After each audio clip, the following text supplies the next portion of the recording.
All right, boys, in this video, I'm going to show you exactly why your Facebook ads absolutely suck, specifically for the epoxy flooring industry. And this can apply to any home service business out there, just business in general. Okay, you're probably running Facebook ads, it sucks. So that's why you're watching this video, to learn how you can fix them and get more leads and more sales coming into your business. And that's exactly what you're going to get in this video. Okay, but first of all, you're probably wondering, who the hell is this guy, right? Why should you listen to me specifically, right? Let's take a look at this, right? July 2022. Okay, this is more than 2 years ago now.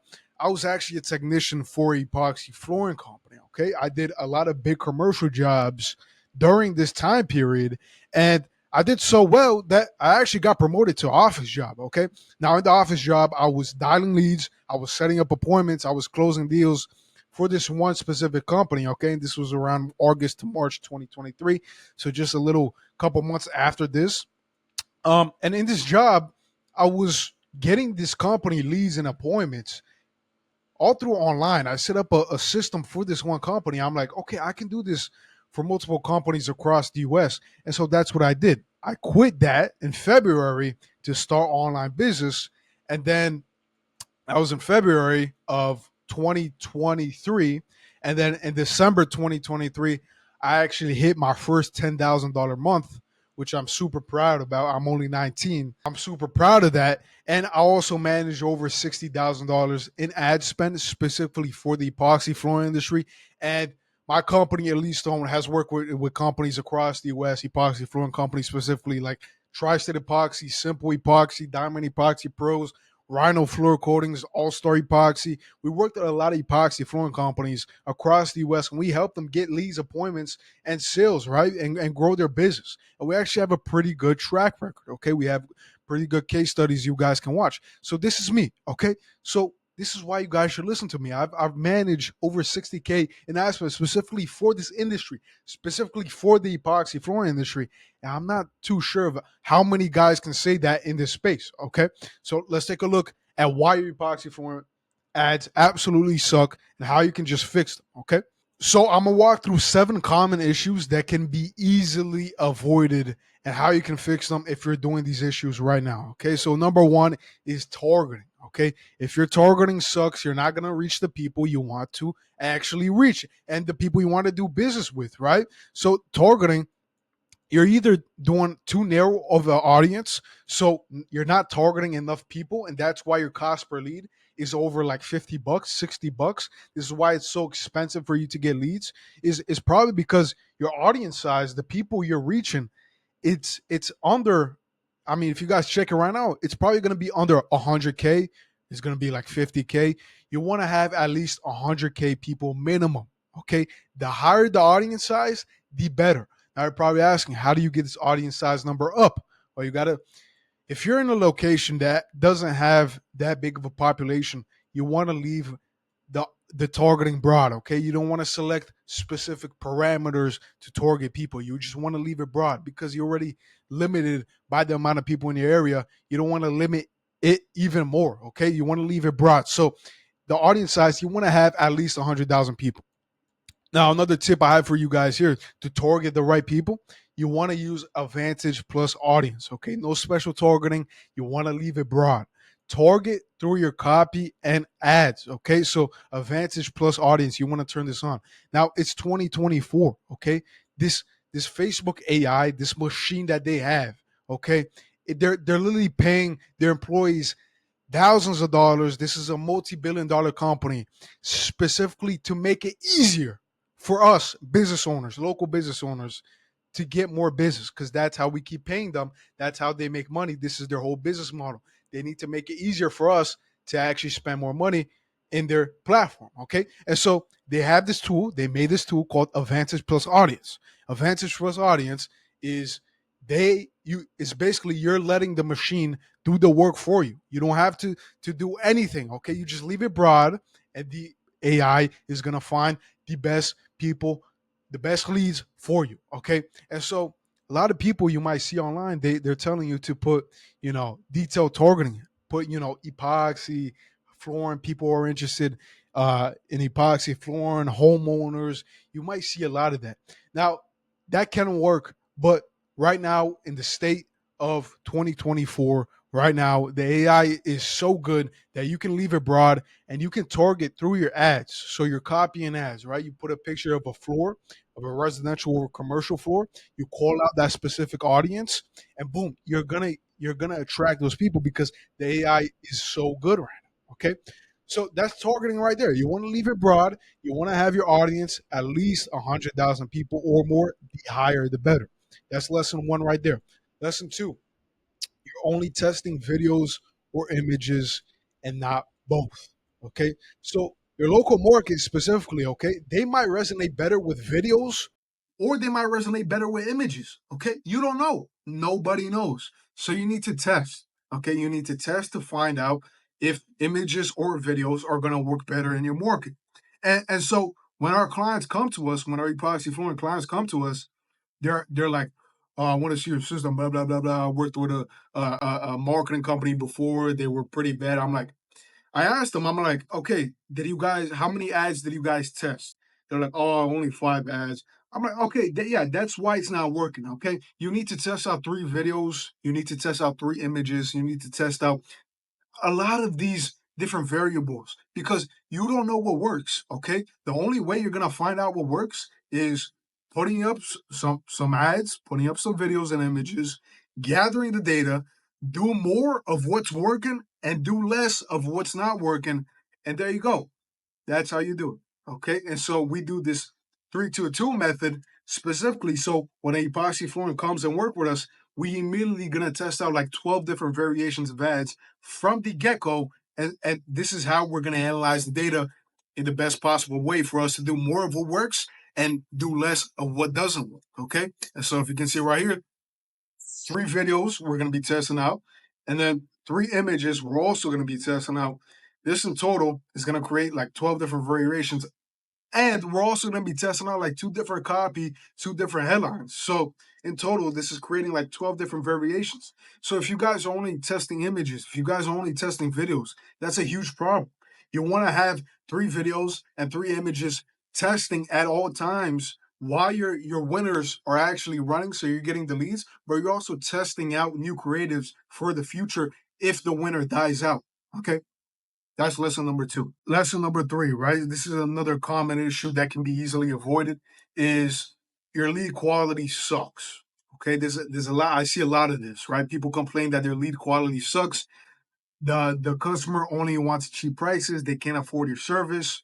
And the easiest way to avoid this, if you guys are doing this, it's the easiest way to avoid this lead quality issue is stop using lead forms. Or if you have just a low barrier to entry into becoming a lead uh, in your company. Okay, so what do I mean by stop using lead forms? Okay, so if you can see on Facebook, if you guys are running Facebook ads and you're doing lead forms, the customer can actually just click one button and they become a lead. So Facebook actually did this on purpose for companies to get leads easier, right? But the drawback is that they click learn more on the ad itself. So say you're running a garage floor ad right here, they're gonna click get quote, right? And then their information, their email, their full name, and their phone number is automatically going to be filled out because Facebook already has that information. It's going to be auto filled out. They click submit. They click 2 buttons. They click learn more and then submit, and boom, they become a lead. And guys, this is just setting up your company to get leads who are not serious at all because it's a very low barrier to entry. So people are going to come in, they're going to see that. Oh, this looks nice. Let me click 2 buttons and become a lead. No, you don't want to do it. Okay, what you want to do instead is you want to have a proper marketing funnel, or you want to have questions in here that actually qualifies the lead before they submit their information. Okay, so what we do for our clients is we build a proper marketing funnel with qualification questions. Okay, what does this do? What is qualification? What is qualification questions before we talk about what this does, right? Qualification questions are, uh, when do you want to get this floor installed, right? What is your square footage? What is your time frame to get this project done? These questions you ask them, right? And it's a barrier to entry. They have to answer these questions before they submit their information. And what this is going to do, it's going to build them, it's going to bring in the people who are actually serious about working with your company. And it's gonna those window shoppers, they're not gonna take the time out to fill out like a 1 minute 30-second questionnaire. They're gonna go away. Okay, so stop using these lead forms that autofills information. Start putting qualification questions if your lead quality sucks. Okay, and so what this is gonna do, once you build a proper marketing funnel with qualification questions, you're gonna have better branding. Okay, your lead quality is gonna be higher.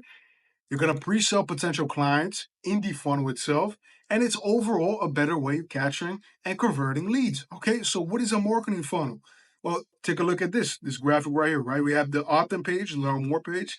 I don't know why the quality is so bad right here. Yeah, so you guys can see this anyway. We have this opt-in page. This is the landing page. This is the first page they go to, and we're basically just showing off the projects we completed in the past. We're giving them information about our company, and if they're interested, they're gonna fill out the questionnaire, right? We're gonna ask them how many square feet the floor is, when do they want the floor installed, etc. And then they go on to the booking page where they can actually book an estimate appointment directly with the company, right? So we're not only getting leads for our clients, we're getting appointments for our clients. And then after they book an appointment, they're going to be transferred over into the thank you page. And this thank you page directs them, if they click the button, it directs them to the Instagram of the company itself. So we're not only getting leads and appointments, but we're maximizing the funnel in every possible way. And we're also getting Instagram followers. So we're also building our audience through this marketing funnel, through the paid ads as well. Okay. So if you compare this marketing funnel, right, we're getting Instagram followers, we're getting appointments, we're getting leads, instead of this crappy lead form where you're getting window shoppers, you're getting people who are not serious at all. You're not getting Instagram followers, you're not getting appointments. You have to call them up manually. I can't understand why people are using lead forms now. Dialing leads ASAP. I see this a lot. Okay, a lot of you guys are running ads and you're waiting like 30 minutes to call up a lead after they came into the pipeline. And you're like, oh, Facebook ads doesn't work. No, you're just not calling them as soon as they come in. That's what you're supposed to do. When a lead comes in into your pipeline, you call them right away. If you don't call them right away, they're gonna forget about you. 30 minutes pass by, they don't want to do business with you. Okay. So yeah. So call leads within 1 minute of them coming into the pipeline. If you wait longer than a couple of minutes, they're going to forget about you. They're going to move on. Okay. And so, how we deal with this problem for our clients, how we deal with this problem in our company is we have automated systems. Okay. So, this is a continuous process, right? This is a process that is can be automated because it occurs in every single sales process, which with each individual lead, right? Each individual lead comes in, this happens. So we automate it. Okay. So we automate this whole process and we have a system to notify the sales rep once a lead comes in. What is this system, right? Well, we actually have a CRM that has these automations. And so when the lead fills out the survey on the landing page itself on the funnel, the sales rep is going to get a text like this straight to their phone is going to say, hey, John just became a lead. Please call them now to book an appointment with them directly. It's going to give the sales rep his square footage. It's going to give him his zip code. It's going to give him his phone number, his email, his name, his installation date, and it's giving the sales rep all the information he needs to get on the phone and set up an appointment with this potential lead. Okay. Common issue number 5 is poor ad copy. Okay. So guys are running ads right now. You don't want to do this. So this is an example of a bad ad. Okay, this is an example of an ad that it's too beefy. Okay, it's too beefy for lack of a better word. Do not ramble with continuous paragraphs. Okay, you want to make it short and simple. So if you take a look at this ad right here, guys, I don't know about you, but I'm not reading this. Okay, look, I'll admit it. I have a short attention span. A lot of us do. Majority of us do. Okay, we have a short attention span in this day and age. So to read this is a task in and of itself. You want to make it into short little bites that you can read, okay? And so how you do that is you break it down into short, simple bites like this, okay? You want to have, boom, call out the audience, get a free quote for your epoxy flooring project today. We only install top-notch products, blah, blah, blah. And you notice how it's in chunks, right? This is the proper way of doing copywriting. And if you speak to professional copywriters, this is how they write their copy. You want to make it easy to understand for your audience. You want to make it easy to read for your audience. You don't want to make it a chore, okay? This is a chore to read. I'm not reading this. And in the copy itself, what you want to have is you want to call out the avatars for the people you want to work with, right? In this case, tri-state area. You want to have an offer. You want to have an urgency. So like, oh, this is limited time, right? So in this case right here, limited, make the summer memorable with a new floor. This is a limited deal, right? So you have the urgency in there, so people act now, and you also have want to have a call to action, right? So click the link below to get in touch with us, so we can take a look at your space to help you make your neighbors jealous. A call to action, you got the urgency, you got the offer in there, and call out the avatar. This is all going to set up for a winning ad, okay? You do not want to have these beefy, long, continuous paragraphs. So that's what I have for poor ad copy right there. Mistake number 6 is no offer, okay? So if you don't have an offer in your ads, like $300 off, 15% off, 60% off the installation, there's no incentive for the prospect to fill out their information, which is going to limit your results, right? So you want to have an incentive for the prospect, for the potential lead to fill out the information right now. How you do this is with an offer, okay? So let's take a look at a company that did this pretty good. And we do this for our clients as well, right? And we see so much better results by putting an offer in the ad itself. So this company specifically, they said TSR is offering 60% off the installation or 60-month 0% plus a $60 Visa gift card financing. Check if your zip code qualifies for this incredible promotion by clicking the link down below. You'll be happy you did. So notice what they did here. These guys stacked like 3 offers in one single ad. So I'd say these guys probably had the best offer in the market right now, right? So 60% off the installation or a 60-month 0% financing and a $60 Visa gift card. Now, you put this ad up against a guy who's just putting up a picture of a floor. He's like, get a free quote. Who do you think is going to perform better? There is way more incentive on this ad copy right here because they're saving money. They feel like they're getting a nice deal. They're getting a special promotion. Whereas the guy on the free quote, they're just getting a free quote. Right. So you want to have an offer. It can be, we've seen $300 off work well. We've seen 15% off work well. You want to have financing in your business as well, so you can offer them to your potential clients. And so that's common mistake number 6. You want to have an offer in your ad. If you do not have an offer, it's going to perform way worse than if you did have an offer in the ad itself. And the final issue that can be easily avoided here is improper budget allocation. Okay. So if you're running ads right now and you probably have a budget, specific budget. So let's say it's like $50 per day, $100 per day around the area. Okay, you're either spending too much on the losing ads or you're not getting successful ads. Right? It's either one of these two. So if you have ads that are actually working, you want to scale them up. So if your cost per lead is like $20, you're getting leads, you're getting appointments, you're making sales. Scale that up, right? If you don't have one single ad and you're spending on these losing ads, you want to make new ads. You want to keep testing. You want to keep testing until you find that winning ad that actually brings in leads, appointments, and sales. And you want to scale that ad up. Okay. How you do this is by monitoring your numbers, right? So cost per lead, cost per schedule, cost per acquisition, right? So once you get your numbers, your cost per lead, how much you're paying for lead, how much you're paying for appointment, how much you're paying to actually acquire a new customer. This is probably the most important metric for you to track. Once you have these numbers in mind, you can actually scale the ads that are bringing them in the most sales into the business.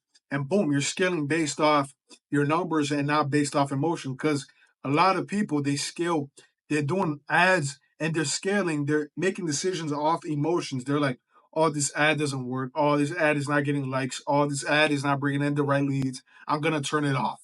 When in reality, that ad was probably bringing in the most sales of the business, but they don't know that because they're not tracking the numbers. So this is why it's important to track the numbers and not make decisions based off emotions. Okay, guys, I hope you enjoyed this video. If you did, please make sure to hit that subscribe button down below. If you need help with your epoxy flooring business, there's a link down below where you can book a call with me or my team. We're going to hop on a call and we'll see if we can potentially help your epoxy flooring business with these methods I talk about in the video. Okay, talk to you guys soon. Peace out.